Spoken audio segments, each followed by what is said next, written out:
So I was watching the X Zone TV channel last night when I was abducted by aliens, and they kept repeating to me over and over again, simultv.com, simultv.com. What's simultv.com? That's what I asked them. They had it written on the side of their UFO. How do you spell that? UFO. No, I mean simultv.com. simultv.com. simultv.com. Right. simultv.com. Interesting that you were abducted by aliens in a simultv.com UFO last night. Oh, yeah? Yeah. Now that you mention it, I remember now last night I was awakened from a deep sleep. My great-grandmother was standing there. She said she'd come from the hereafter to tell me about simultv.com. She even spelled it out for me. simultv.com, sonny boy. simultv.com. simultv.com, sonny boy. Wow. Yeah. Guys, you'll never guess what my psychic guru just told me. simultv.com. Exactly. Are you guys psychic too? Of course. We all know about simultv.com. simultv.com.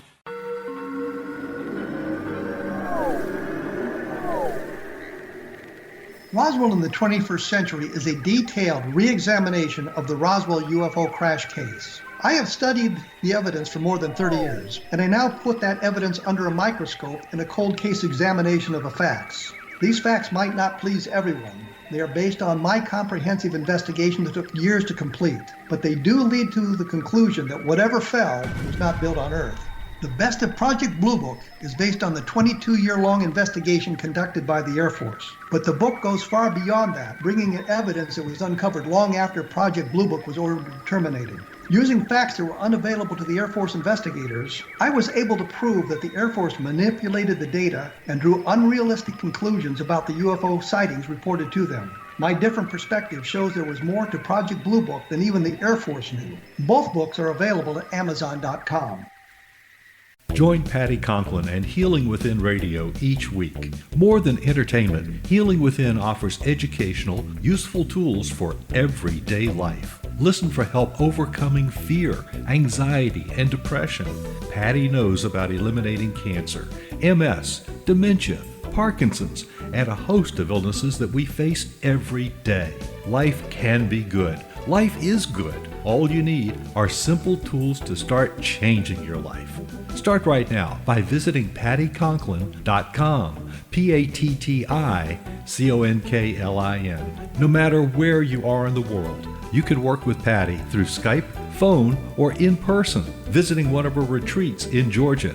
Visit pattyconklin.com today or call our offices at 404-474-0086. That's pattyconklin.com or call 404-474-0086.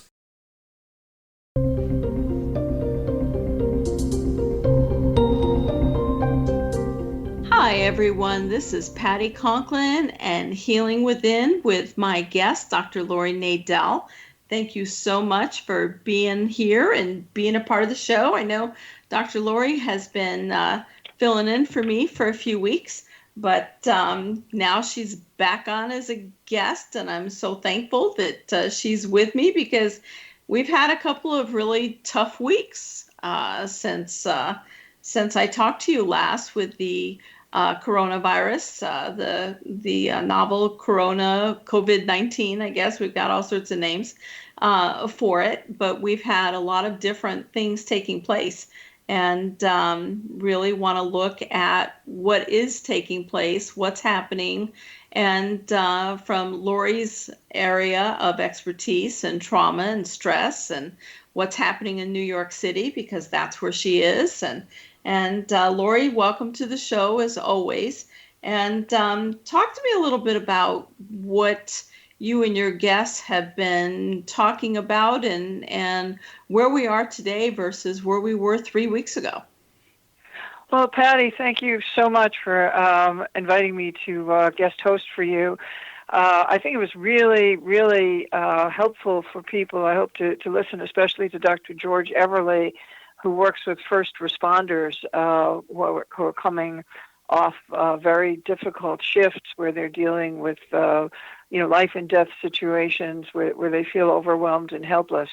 And we talked a lot about the importance of debriefing and speaking to somebody when you are feeling what we call acute stress, What the difference between a few weeks ago and now is that people have been kind of living in this kind of confinement / quarantine situation, and we're now rolling into our second month. And as Governor Andrew Cuomo said, as we get into the second month, people are starting to feel angry. They're starting to feel isolated. We're starting to see anxiety, depression, and the other symptoms of acute stress, which is not everyday stress. It's interesting because April is Stress Awareness Month. And is it normally really? Yes, it is. Wow. And the irony, of course, is that usually we would be talking about, the stress of paying bills or the stress of relationships or getting your kid to school or getting ready for the summer and, going on vacations and, expenses. But now we're talking about acute stress, which is almost identical to post-traumatic stress. And the symptoms of acute stress can be, again, a severe anxiety, a feeling of dread, like the other shoe is going to drop, sensations of nausea, dizziness, headache. Your blood pressure may go up. Your heart may start racing. You may find it difficult to sleep or to eat. There can be a sense of panic, flashbacks where you are kind of re-experiencing the news, or if somebody has died suddenly, you may find that you're re-experiencing that traumatic grief. Sudden, unexpected loss of life is what produces acute stress. And it leads us to, gives us a feeling of helplessness and horror because we have just come face to face with a sudden, violent loss of life. And we can get it. We can get it from watching TV. We can get it from being online. It is called indirect exposure, or VT, for vicarious traumatization. And so we have a population that 44 million people that we know of are reported struggling with post-traumatic stress, according to the National Institutes of Health. And that makes it a national mental health epidemic. So on top of that, we now have, 343 million people who have been traumatized by the potential of suddenly getting sick, and our healthcare system, which is completely broken, having to live in isolation, loss of jobs, loss of income, loss of businesses, livelihood, the sense of normal having been ripped away. Literally, the path that you thought you were walking on a few weeks ago is no longer there. Yeah. And so there's a feeling of being ungrounded. And these are all trauma reactions. And trauma is not a bad hair day. Trauma means that we're going mano a mano with our own mortality and with facing life and death. And we're looking at thousands of people, innocent people, who, some of them young and healthy, they get sick and they die very quickly. It's very mysterious. It has doctors puzzled. And we don't really know what's going on, and we get the feeling that nobody in charge knows what's going on. So there's nothing to hold on to. Yeah. And that's really terrifying for people. Yeah. And that's normal. I used to say to people, you're a normal person having normal reactions to an abnormal situation. Right. I mean, because, the more we learn about the virus, the more we learn about the situation that we're in terms of just, walking past someone who's got droplets or air droplets and being able to do community spread that way. I mean, it's in some ways terrifying that something so innocuous, not seeing it, invisible, could take your life.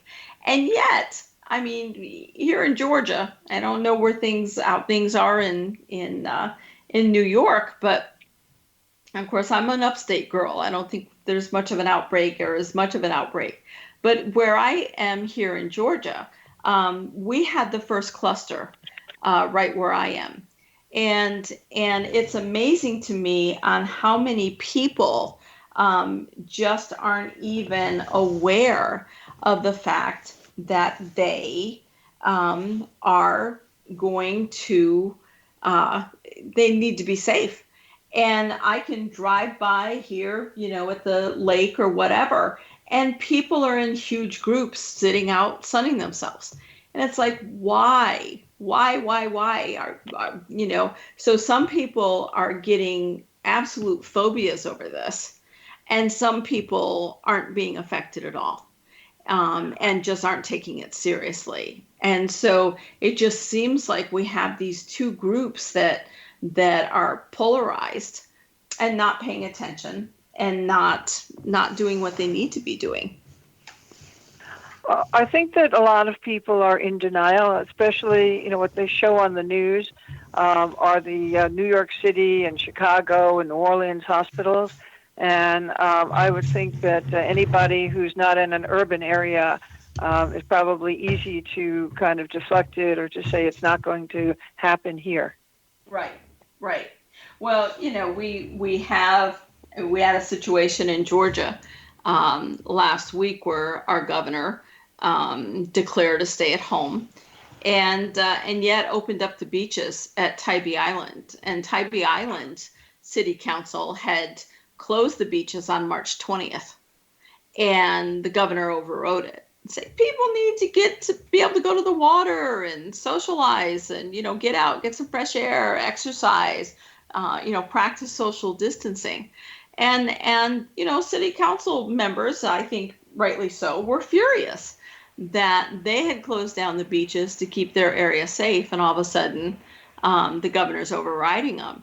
And I just wonder, where is our leadership coming from? I mean, do we have leadership? Do we have anybody that people will really listen to, or that we have one funnel of information coming through? It just seems like part of the issue is governors are being left to make their own decisions. Right. I think it's really bringing up kind of in high relief some of the issues that the founding fathers had tried to outline or delineate in the Constitution, which has to do with the relationship between the federal government and the states themselves. Right. And I think you have a really strange hybrid in the current leadership, because on the one hand, they campaigned as Republicans and not wanting to be, big government and, right. and not wanting to do, massive spending bills the way those Democrats do. And right. now, we have, $3 trillion to $280 billion more dollars that are going to be printed out of thin air to compensate for a crisis that nobody is in charge of. Right. And no one's getting any clear directive of. I mean, it just seems like, in the old days, Republicans were all for, not government not getting involved, right. not big spending and so forth. And I guess we're just putting a different label on a different name. But I think that it's important to look at, how the everyday person is being affected. I don't know about you, but I've already lost 5 individuals that I know to COVID, and just here in town, a little 5-year-old girl, recovered. So awesome. Well, she recovered, but she's got 80% lung damage, and she's only 5. And so she's going to have that for a long period of time. And talking to my son, I finally got a hold of him in Texas because I hadn't talked to him the whole month, and it was his birthday on Sunday. And I finally got a chance to talk to him and found out that, sure enough, he had it as well. Finally went to the hospital when he, every third breath, really couldn't breathe. And he was pretty much through it, but also has some lung damage. So we'll talk about the traumas and how people can look at this and what acute trauma really is versus stress and trauma, because there is a difference. So folks, it's Patty Conklin and Dr. Laurie Nadel, and we will be back with you in just a few minutes, and see you in a minute.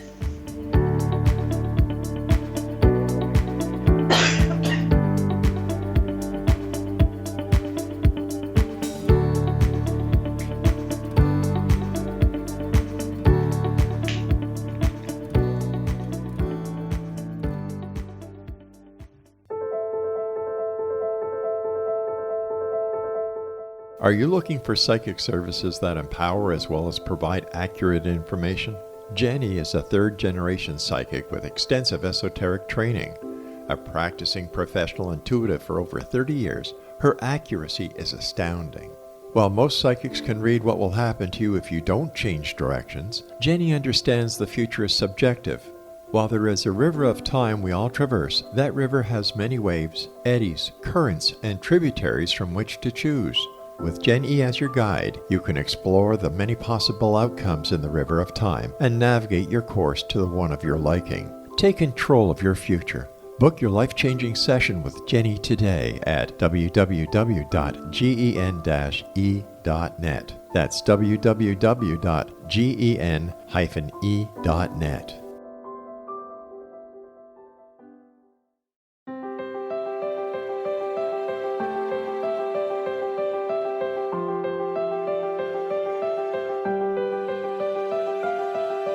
Mission Evolution is dedicated to the well-being of the planet and animals, as well as the evolution of humankind. One major factor threatening all three is increasing toxicity. Heavy metals and other environmental toxins are poisoning our bodies, deteriorating our brains, blocking our spiritual connection, and shortening our lives. Yet these poisons are extremely difficult to remove. I'm Gwilda Wiyaka, and I recently became aware of a product created from the marriage of nature and nanotechnology called Vitality.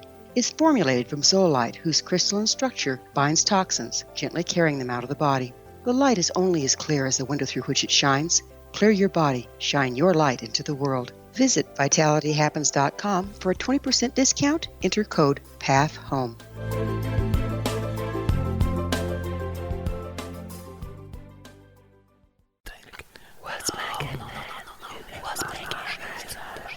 In the mid-1990s, I was approached by a young woman who believed she'd been abducted by alien creatures. In conversations, I began a journey that took me not into the world of interstellar travel, but back through time into past lives. Under hypnotic regression administered by a professional rather than describing abduction, Jenny, as she is called, begins to tell a tale of horror in 19th century London. Her unbelievable past life seems to connect with Jack the Ripper and other monsters of the past. Throughout the session, Jenny provides a rich detail of her past lives that links some of the most horrific killers in history to one another. Using the resources of a university library in the pre-internet's day, I was able to verify some of Jenny's claims. She has knowledge that wasn't readily available to a suburban housewife. Does this prove the reality of her tales? Conversations attempts to answer that and other provocative questions. Conversations is available at Amazon.com.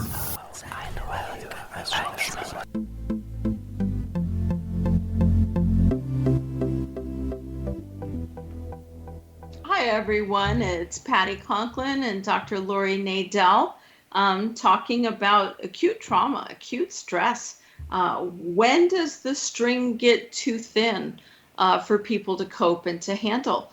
You know, I think back on other traumas that we've experienced, be it 9/11, be it Parkland, be it Columbine. I mean, we can go back through the last, 100 years or so of traumas. And the one that the thing that feels different to me about this one is that it's so invisible. We're talking about this talking on the news about this being a 9/11 week or a Pearl Harbor week. The challenge that I have in looking at it is we already have more deaths than the 9/11, and yet some people are so phobic that they're staying away from everything. Some people are practicing good social distancing. And some people are just not taking it seriously. They still consider it to be a hoax. So at what point do the people on the spectrum of terrified to leave their homes, terrified of being around other people and so forth, and then, the people in the middle, the people who are concerned, but, are dealing with everyday life, at what point does that start to strain to the point where you have lifelong trauma associated with this? Or has it already happened? Well, I think you touched on something at the beginning where the Surgeon General has been trying to give us metaphors to kind of compare this to something. Mm-hmm. They've talked about Pearl Harbor and they've talked about 9/11, and those were events that affected our consciousness historically and permanently. That's like an imprint where you remember before Pearl Harbor or after Pearl Harbor or since 9/11. And this is going to be an imprint in not just the American psyche, but the human psyche. Where were you before the plague hit, and where were you during, and when you came out of it, how has it affected you long term? It will affect everyone long term, because we went from feeling basically safe in our own skin to feeling unsafe in our own skin. And that is really one of the characteristics of living with acute stress or post-traumatic stress. You really feel that there's something cellular that doesn't feel safe anymore. And this is not an event in the sense that even World War II was an event or 9/11 was an event. It had a beginning, a middle, and an end in terms of chronology. This is completely open-ended. Last night, Dr. Ezekiel Emanuel said, this is not going back to normal until we have a safe universal vaccine. We're going to be living with this off and on for the next 18 months. There will be more periods of quarantine. We never go, people say, when are we going to go back? And the answer is we never go back. Right. And we carry the imprint with us.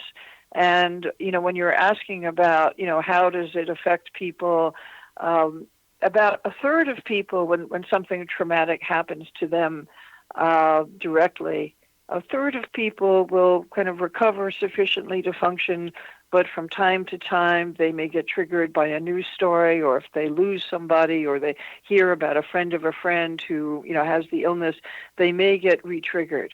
A third of people, and I'm kind of in this third, will look at that life and death event or that moment as something that was a catalyst for transformation and kind of opened the way to lead a more meaningful and purposeful life. Mm-hmm. And a third of people will never recover. They will remain paralyzed or phobic. We had many people, and I've worked with many people who never got on the subway again, could never go back to Lower Manhattan again, had to leave the city, moved out to the country, never wanted to speak about it again. And it affects different people differently. But what we've known from people who are experts in the field is that it affects about a third, and a third. And I think that time will tell what the lasting impact of this is going to be on our collective psyche. Yeah. So, Laurie, is there an age grouping that is more affected lifelong? Does it even quantify by age, or is that just not germane? I mean, just people's life history will make. Will help them either move into feeling safe again, or will keep them in a stress trauma place. I don't think we know in terms of this one yet, because it's affecting billions of people around the world. So I don't think that you kind of need to step back and look at this a few years from now. I know that young people or people in their 30s and 40s with no history of illness are probably the most freaked out by now, because it can hit at random and it can kill people very quickly who were healthy. Right. Then you have, somebody like myself, 72, with pre-existing lung disease from exposure to dust from the World Trade Center.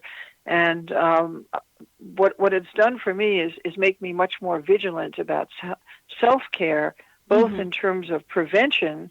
And I can talk about a homeopathic protocol that so far I have been COVID-free, and I'm a big believer. I'm certified in clinical diploma in clinical homeopathy. So it's something that I really believe is very helpful, especially for prevention but also for treatment where there are no conventional medicines that work or that work safely. Right. So I also have been very much aware that self-care is critically important. And I think if there's any kind of one of the silver linings of this event is that it's teaching people, especially people in my age group and with a pre-existing condition, we're being told, do not go to the hospital. If my doctor told me, if you go to the hospital because you cannot breathe, you will not be given a ventilator. Right. So we have a very interesting situation here for people, baby boomers, because we have effectively been triaged out of the medical system and not being worthy of having our life saved in the event that we cannot breathe and we have to go into a hospital situation, unlikely that we would be given, that we would be intubated. Now, I have a very clear do not intubate order, which was signed by my doctor, which was done, a while ago, because I don't want to be hooked up to machines, and 66% of people who are intubated don't make it anyway. Right. And so what are you going to do if you get sick becomes the critical question. If you have to take care of yourself at home, what do you need to have on hand? And, I cannot emphasize strongly enough that if you can qualify for a CPAP machine or an oxygen concentrator, if you can get a prescription from your doctor for one, if you can, if you have a business, if you're self-employed, you can order an oxygen concentrator, a refurbished one online, and you can have it in your home because the CDC has certified that as a backup for ventilators. Yeah. They're not that difficult to get. An oxygenator? Is that what you're saying? An oxygen concentrator. It's called an oxygen concentrator, and you can get them refurbished, and they're a few $100s. Some places require a doctor's prescription, but if you have a small business or you say you need it for your office, you should be able to get one without a doctor's prescription. Try not to order them from China or Asia because they can't. There are no planes flying out, so they cannot ship them. Right, they can't ship them. I mean, that's go back to what we were talking about a little bit ago. Is the fact that we baby boomers, I have the same information given to me. Don't go to the hospital. One of the, you were guest hosting for me because I was going to be taking a trip to Israel and going in, from Atlanta to London to Ireland to Tel Aviv to Turkey to Tel Aviv to Jordan back home. Wow. And my doctor was just like, you have bronchitis and no, you're not going to go. And at this point, the trip hadn't been canceled yet, but she said, you definitely are in your yearly, had bronchitis for 18 years in a row. So you're in your chronic bronchitis stage and no, you're not going to go. And of course, right before I left, the trip was canceled anyways, because Israel had shut down so many of the sites we were going to see. We're going to do it again in October. We're going to see if we can do the tour then. So hopefully I'll be able to come back and report on that. But one of the things that was interesting for me was in having the bronchitis, one of my daughter-in-laws is a pharmacist. And they weren't being given any PPEs. They weren't giving any protective assistance at all. And so, she put her foot down and said, we are not getting around your mother or your, the babies, or bring them over. And we're going to self-quarantine her, whether she likes it or not. And so they have, and I've agreed with it because she didn't know what she could possibly be carrying home to the kids or my son, and then on to me with my lungs being compromised. So let's talk about that on the other side, about how lonely it gets when we are self-quarantining. So folks, it's Patty Conklin and Dr. Laurie Nadel, and we will be back with you in just a moment. Stay tuned.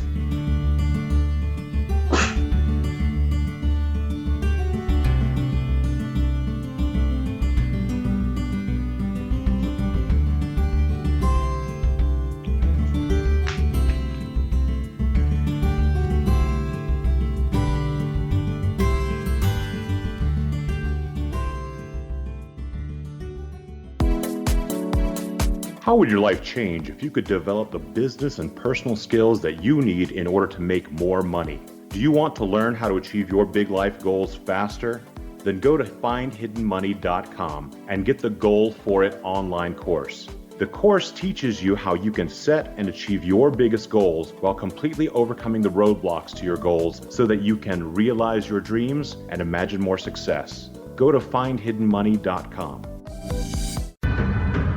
If you are looking for a safe, zero-calorie natural option to the harmful artificial sweeteners on the market today, Just Like Sugar is what you're looking for. Just Like Sugar is a wonderful natural alternative for those health-conscious people who choose a calorie-restricted diet with a great, pure, sweet flavor that tastes just like sugar. Just Like Sugar is a great natural option for people suffering from diabetes and may be useful in restricted diet programs where standard sugars are not allowed and does not cause a laxative effect of some other sweeteners. Just Like Sugar comprises a perfect blend of chicory root fiber, natural calcium, natural vitamin C, and Just Like Sugar's sweetness comes from the natural flavors from the peel of the orange. Just Like Sugar is a natural alternative to harmful artificial sweeteners and will change the way that you believe all natural sweetener products taste. Just Like Sugar is available at your local Whole Foods markets, Wild Oats markets, Henry's, Sun Harvest, and many other fine natural food stores in the U.S., Canada, and worldwide. Audience, if you have seen a UFO, had a close encounter, seen a ghost, Bigfoot, lake monster, or a story that you would like to share or have investigated, contact me, Rob McConnell, by sending me your email to xzone@xzoneradiotv.com, or you can call toll-free 1-800-610-7035, extension 143, and on Skype, X-Zone Radio TV.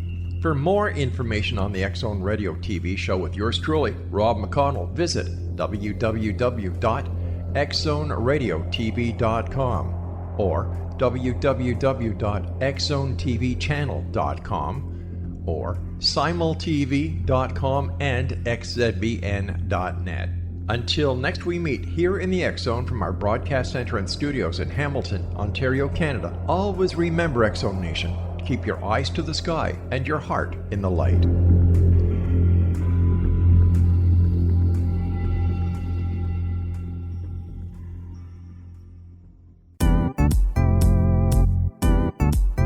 Memorable dynamic presentations are a not-so-secret weapon in the business world. Do you have a powerful message that must be shared, but you haven't found a way to deliver that message? Do you want to be known as a top public speaker who gets amazing results? Are you ready to create and deliver your powerful message? Thomas Hides can help you create and deliver your speech to get the results you desire. Visit iconquality.com.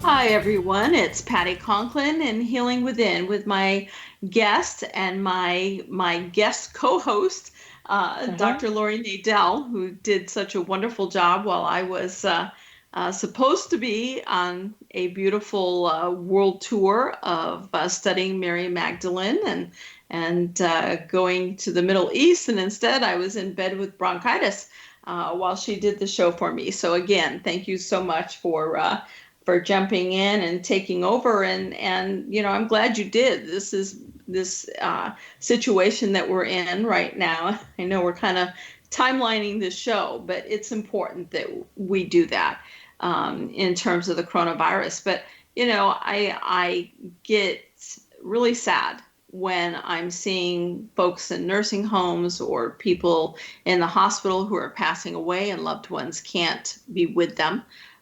Because they're dying of COVID, and just the average person. I mean, I know how much it has affected me not being with my children and grandchildren and being able to see them. And, you know, typically when kids are out of school, I take care of them. My other daughter-in-law said, nope, I'm taking care of all the kids because we're not going to let any of us get around you. And I understand why, obviously, logically, but there's a loneliness that seeps in that just seems like it's even more, and not more, but it's egregious in and of itself that self-quarantining when you've got someone who's working on the front line in this devastating time, who wants to make sure that you're staying safe. One of the things that I'm in my little cabin, my little lake cabin, and I've been here for the last 3 weeks because my big house is 2 miles from the hospital here in town, and I gave it over to the hospital so that ICU nurses and ER nurses, doctors, whoever wants to self-quarantine from their family has a safe place to go. And since they work together and are together and so forth, it's interesting because they even wear their masks inside the house, even with each other, until they go to their own bedrooms. So, kind of my way of being able to help them self-quarantine from their families. But are you hearing a lot about depression increasing? I know of 3 people who have committed suicide just in the last 2 weeks because of germaphobes and depression of being alone. Are we getting any numbers yet, or is it too early to tell? Well, I've seen that the numbers on domestic violence are increasing. I haven't seen, and I'm sorry for your losses. I haven't heard of any suicides yet. I think that the dark side of this is going to start showing up pretty soon in the news media once they kind of stop focusing on the body count aspect and the medical crisis aspect. Loneliness, and it's more complicated than that, because I think that when our normal life routines and patterns and our social connections are kind of ripped away from us, and we find ourselves alone, and we're not, solitary creatures by nature. You're used to having your family around. We're used to meeting with people for our work, or we have people that we go walking with, or we have coffee with people, and all that whole social fabric is suddenly ripped away, and we come face to face with what I call 3 elephants. And the 3 elephants are the loss of control, the loss of safety, and the loss of identity. And the loss of identity is, I think, what drives people to suicide, because it's, who am I? If I'm here all alone and nobody knows that I'm here and nobody cares that I'm here, and what happens if I die alone, and I'm going to die alone anyway, so I might as well take my own life, or whatever that spiral of depressive thinking is. And you don't have anybody to bounce it off, or you're somebody who doesn't reach out to people because you don't want to burden people. But the most important thing, and I'm so glad that we have Zoom, and we have WhatsApp and Skype, we have all kinds of visual media, and even if you just prefer talking on the phone, it's really important to reach out to people and say, I'm lonely. Even if you call a suicide hotline and say, I can't stand it anymore, there's no point in living, talk to somebody. Yeah. Because it's the people who don't say anything who are the ones who successfully suicide. Yeah. People who are dealing with addictions, relapsing is, I imagine, very high right now. Isolation is, it's very tough. I lived in solitary for a couple of years because I was working on my book, The 5 Gifts, Discovering Hope, Healing, and Strength When Disaster Strikes. And by the end of and I like to write, and I'm used to being, spending long periods of time by myself. But by the end of that period, I thought, I hate this.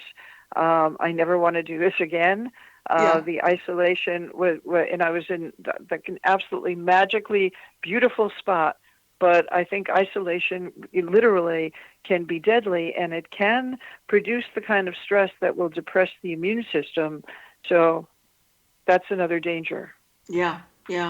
I know that in being out here. I mean, I've got a beautiful view, and I'm an introvert. Believe it or not, folks, I'm an introvert. When I'm not working, I'm an introvert. I like being alone. I'm used to being alone, and I find peace and calm in it. But this is a different type of aloneness. Of yes, the kids are checking in, and everybody's making sure I'm okay and dropping off groceries and that kind of stuff. But I think that I haven't been in a grocery store in the last 3 weeks.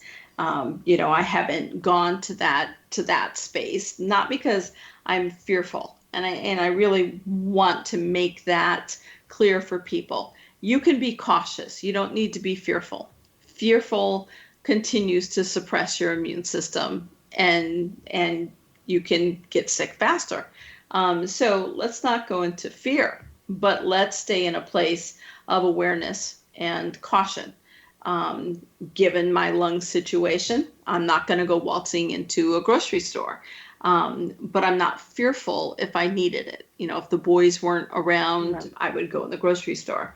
But I think it's important, and this is the one situation that I dealt with 2 weeks ago with a client who has a severe phobia of germs. And so we were on the phone.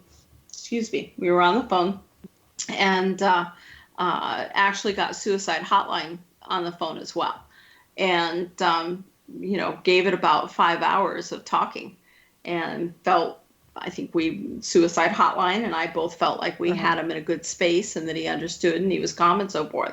And he still took his life an hour later. Oh, I'm so sorry. And so, I think that it's really important for people to be aware of, yes, you need to be cautious. You need to take your precautions.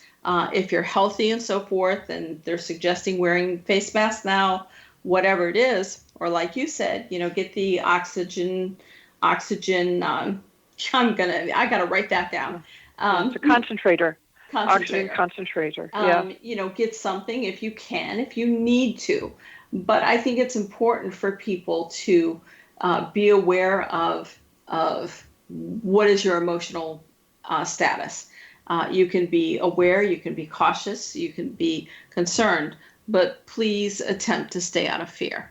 And the more news you watch, sometimes the more wound up you get and so forth. We started, I've got some good friends that are scattered across the country. And so they suggested that every Sunday night we do Vocktails. That we do Zoom, and we have cocktails, and we just sit and visit and have our cocktails, and each in our own space. And I love the idea because we're socializing, and yet we're staying at home. And thank goodness for that technology that we have today of being able to use Zoom or use Skype or whatever the modality is to be able to have that. We've also brought back Wednesday evening energy adjustments. So every Wednesday evening at 7 p.m. Eastern time, we're doing an hour, and either I'm leading the first half hour, or one of my colleagues, Bonnie Rawls, is doing a half hour, and then the second half hour is by Faye Henry doing gongs. So you get color works and you get tone works in the hour, and you can stay on the full hour if you'd like to. But just working on rebuilding the immune system and decreasing fear, and just helping people through this time period. So folks, remember that for Wednesday evenings. And Laurie, where do we sign up for that? Where do we sign up for? So if you just go to pattyconklin.com at 7:00 and go into, if you go pattyconklin.com/live. The video player will come up, and you may have to refresh it a few times, but video player will come up and it'll be live video. Awesome. And, that is fantastic. So just pattyconklin.com/live, and people can just join us at 7 p.m. East Coast time. So we're coming back with that because we really felt like it was a time where people needed to be able to tune in and have that time with us to meditate and calm down and so forth. Because, it is something that I think will ebb and flow over the next 18 months. I'm hoping that we don't see the death rate as high as it is. I think people will be more watchful without being fearful that that's taking place.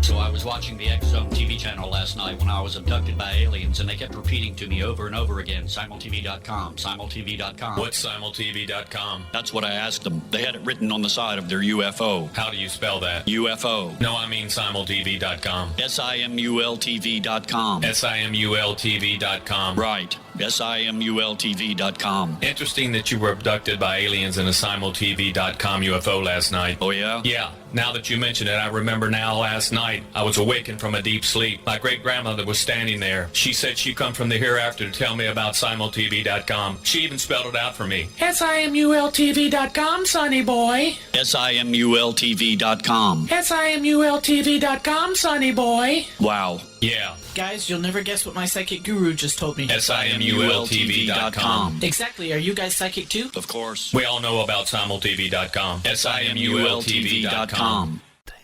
What's making? In the mid-1990s, I was approached by a young woman who believed she'd been abducted by alien creatures.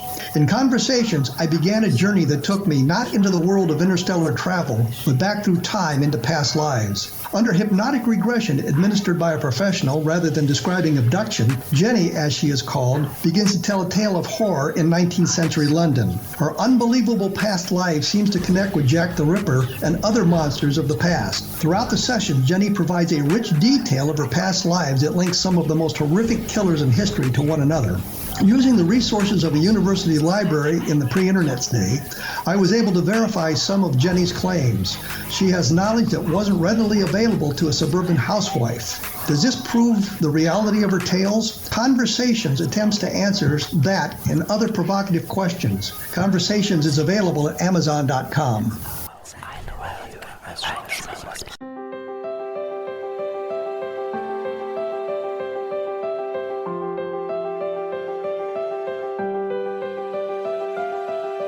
Mission Evolution is dedicated to the well-being of the planet and animals, as well as the evolution of humankind.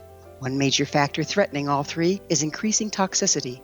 Heavy metals and other environmental toxins are poisoning our bodies, deteriorating our brains, blocking our spiritual connection, and shortening our lives. Yet these poisons are extremely difficult to remove.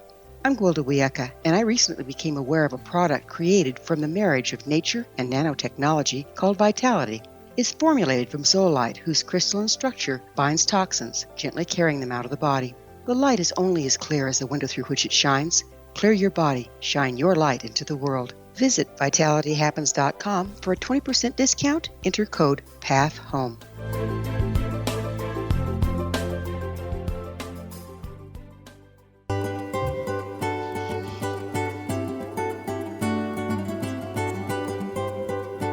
Hi, everyone. It's Patty Conklin and Healing Within with my guest, Dr. Laurie Nadel. And Laurie, I don't have your book sitting in front of me, so would you please give me the title of the 5 gifts, the full title? It's called The 5 Gifts, Discovering Hope, Healing, and Strength When Disaster Strikes. It has a foreword by Dan Rather, who has been my good friend and teacher and writing mentor for many years. And what's important about the book is that I look at how people in other cultures and spiritual traditions, what tools do they use, what kind of mindset and values do they have that helps them cope with long periods of adversity and hardship, which in our lifetime in this country, we've been spared until now. We've been spared war. We've been spared famine. Yes, we've had, terrorist attacks in this country. Now we're having an uptick in natural disasters. But we've never gone through something like this, which is really more of like a plague or, a disease that's killing indiscriminately. And the 5 gifts that came to me in meditation soon after I lost my home to Hurricane Sandy, those 5 gifts are humility, which is the gift and the grace to accept that there are forces greater than we are, and that in any human lifetime there are going to be cycles of hardship and cycles of fun and cycles of famine and cycles of prosperity. And it's not because you didn't visualize or because you attracted it with your negative thinking. It's just part of being human. And humility gives us the grace to accept that there are things that happen that are greater than us that we don't understand. Yeah. Patience is what I call the unbearable gift. We're an impatient culture, and we want this to go away now, and we want everything to go back to the way it was, a month ago or 6 weeks ago, and everybody says, when are we going to get our normal back? And patience is the gift that helps us endure when the pain goes on longer than we think that it should. And when we find ourselves triggered a year from now, 2 years from now, it can be an anniversary, it can be something, it can be a song, it can be a smell. Suddenly we can be overwhelmed with a sudden upsurge of grief. Patience is the gift that lets us just accept that wounds heal in their own time, in their own way. And there's no magic cure, and there's no timetable. Patience is what lets people in other parts of the world deal with immense suffering, like the genocide in Rwanda or the tsunami in Thailand. Right. And it's a great gift. It's the gift that nobody wants, but it's the gift that we need now. Empathy is the feel-good gift, and we see it now, and there's a tremendous outpouring, and we have an incredible community of what I call empathy warriors, our doctors, our nurses, our first responders who walk into danger every day. But what happens after a few months is empathy in the community starts to die down, and people kind of revert into their own individual shells and their own individual lives. And what we need to recover from a traumatic event, because it takes 3 to 5 years to really process something of this magnitude. And we need empathy, sustainable empathy. Very often when I start working with people, it's 6 months, a year and a half, 2 years after the event itself. Yeah. So we need sustainable empathy for the long haul. The fourth gift is forgiveness.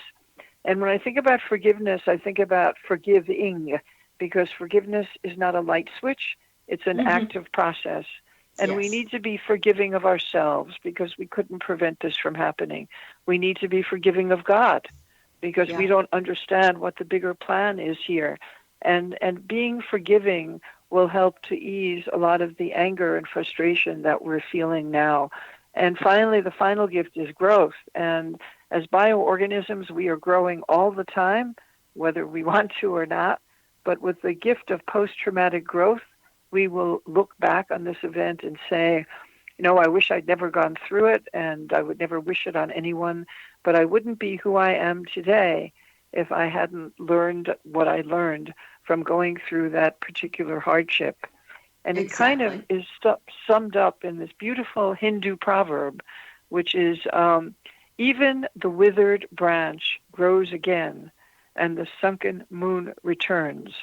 Wise ones who ponder this are not troubled in adversity. And everything in life is a cycle, and what we're going through now is a cycle, and it will eventually come to an end, and there will be rebirth and renewal and regrowth, because creativity and healing are the most powerful forces in the universe. And there's, as Ecclesiastes, there's a time to born and a time to die and a time to grieve and a time to celebrate. Right. And so I ask everybody listening to start a happiness jar. Get a jar and write happiness on it. And every day, just notice one tiny moment of sparkle. Somebody smiles at you. You had a great walk with your dog.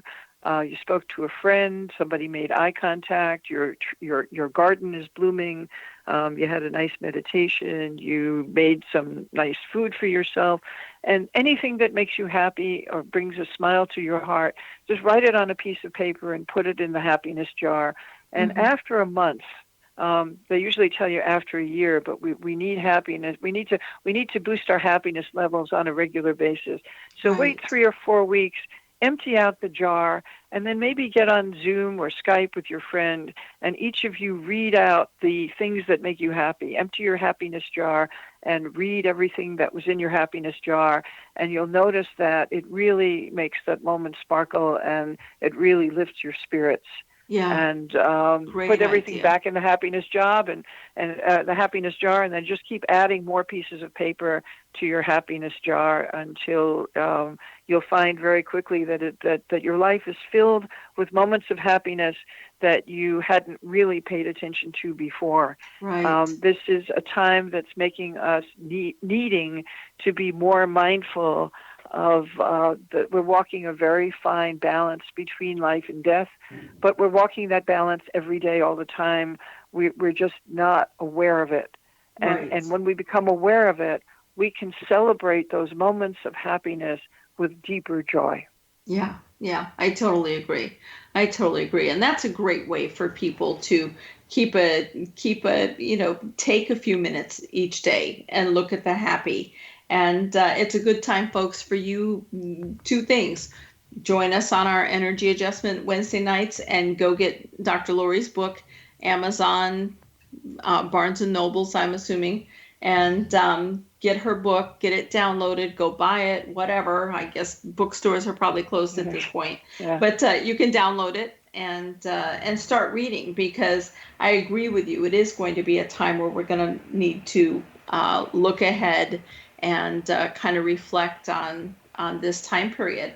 I want to touch on, before we end, I want to touch on first frontliners, because I know that the nurses that are staying in my home are so exhausted and miss their families so much.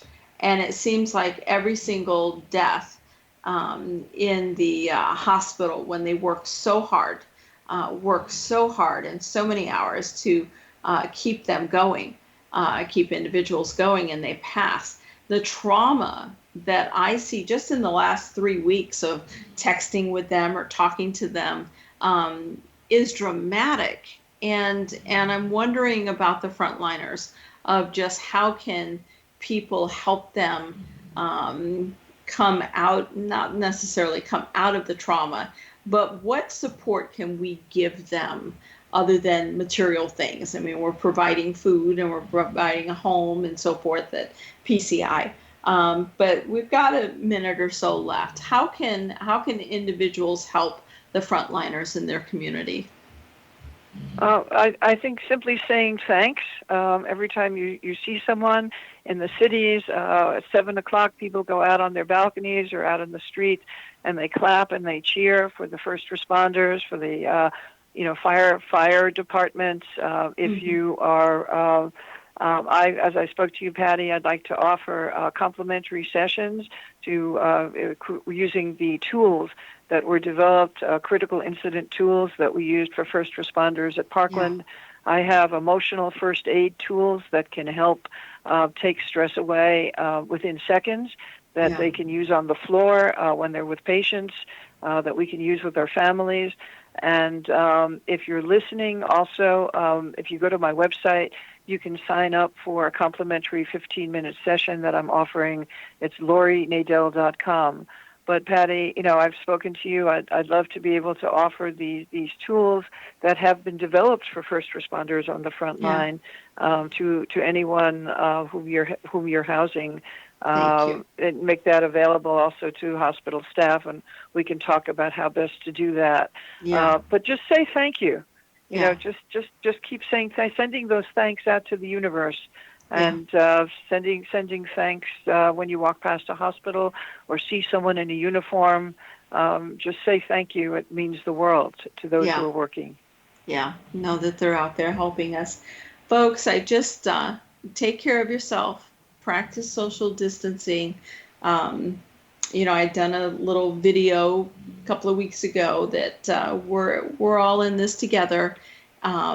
Stay safe. Take the precautions at home in terms of what you feel is best for homeopathics and herbs and so forth to help yourself stay healthy.